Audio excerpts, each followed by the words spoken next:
Omutwe omukulu mu musango gw'okutta yali omutaka w'ekika ky'endiga Nginiya Bossa Romwa ono nga ye Lujja Tabula aleeteddwa okukola statement ku poliisi.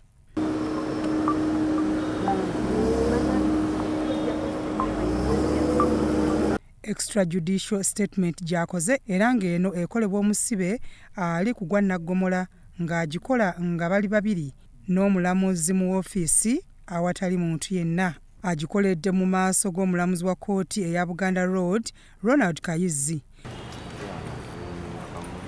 Statement eno ekolebwa mu lulimi omusibe lw'ategeera obulungi era kubanga kunyumya mboozi ng'omusibe annyonnyola omulamuzi ebyaliwo ng'akwatibwa. Bamaze essaawa ezikunukkiriza 7 nga bali mu woofiisi y'omulamuzi bakola statement eno. Ebifaananyi bye tukutte bibadde bya bubba ng'omusibe Tabula atudde mu woofiisi era nga biraga nti waliwo n'okunnyonnyola kw'abadde akola. Waliwo ebifaananyi ebikwatiddwa ng'ono aleetebwa ku mpingu wakati mu bukuumi obw'amaanyi.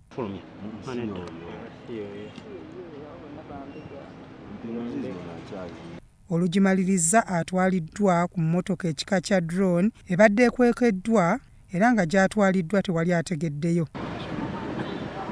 Byawandulubone, Crossroads TV, Omunnyo.